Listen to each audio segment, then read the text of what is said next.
ASMR. I'm glad you're here.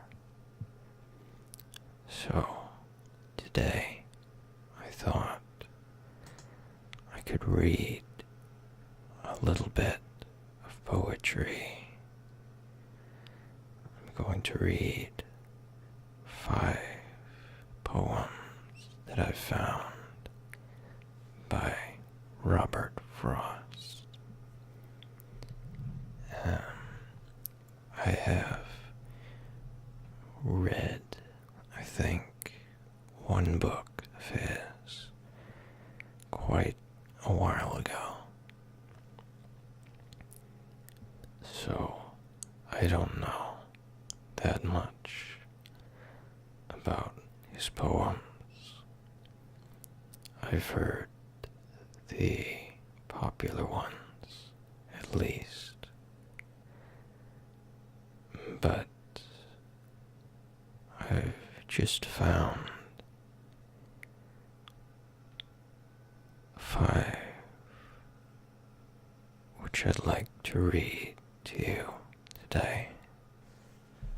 Let's start with the first poem. It's called A Late Walk. When I go up through the mowing field, the headless aftermath, smooth laid like thatch with the heavy dew, half closes the garden path. And when I come to the garden ground, the whir of sober birds up from the tangle of withered weeds is sadder than any words. A tree beside the wall stands bare, but a leaf that lingered brown, disturbed, I doubt not, by my thought, comes softly rattling down. I am not far from my going forth, by picking the faded blue of the last remaining aster flower to carry again to you. And now, let's move on to the next poem, which is The Road Not Taken, which is probably his most famous poem. I'm sure many people have heard this. The road not taken. 2 roads diverged in a yellow wood, and sorry I could not travel both and be one traveler.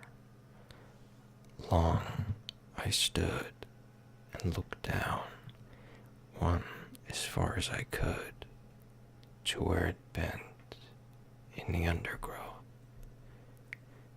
then took the other as just as fair, and having perhaps the better claim, because it was grassy and wanted wear, though as for the passing there, had worn them really about the same. And both that morning equally lay in leaves no step had trodden black. Oh, I kept the first for another day, yet knowing how way leads unto way, I doubted if I should ever come back. I shall be tying this with a sigh, somewhere ages and ages hence. 2 roads diverged in a wood, and I I took the one less traveled by, and that has made all the difference. This next poem is called Stopping by Woods on a Snowy Evening. Whose woods these are, I think I know. His house is not the village, though. He will not see me stopping there to watch his woods fill up with snow. My little horse must think it queer to stop without a farmhouse near, between the woods and a frozen lake, the darkest evening of the year. He gives his harness bells a shake to ask if there is some mistake. The only other sounds the sweep of easy wind and downy flake. The woods are lovely, dark and deep, but I have promises to keep and miles to go before I sleep, and miles to go before I sleep. Maybe I should have ended it on that one, since it's about sleep, and that's sort of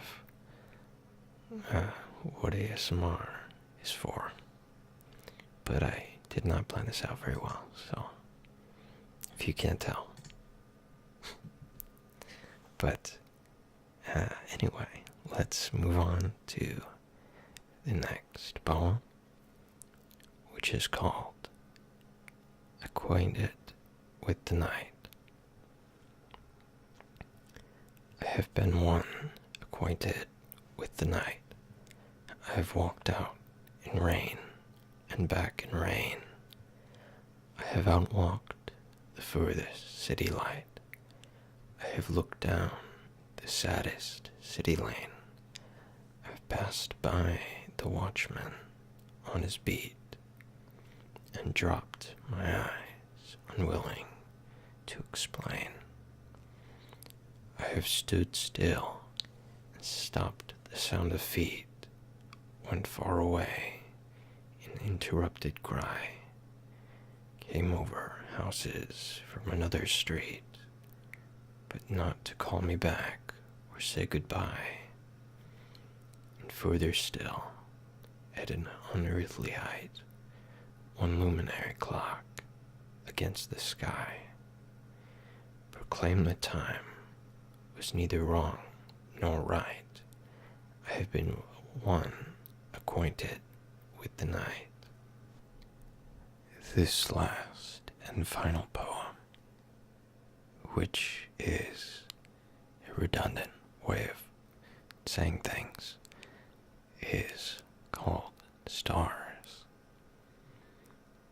How countlessly they congregate or are tumultuous snow, which flows in shapes as tall as trees when wintry winds do blow, as if with keenness for our fate, outfaltering few steps on to white rest and a place of rest, invisible at dawn, and yet with neither love nor hate, those stars like some snow white, Minerva's snow white marble eyes, without the gift of sight. And that is the end of the final poem. I hope that you enjoyed this video, and I'm always looking for recommendations for other video ideas, and I guess that's all for this video. I hope you are doing well and relaxed. So, all that's left, I guess, is good night.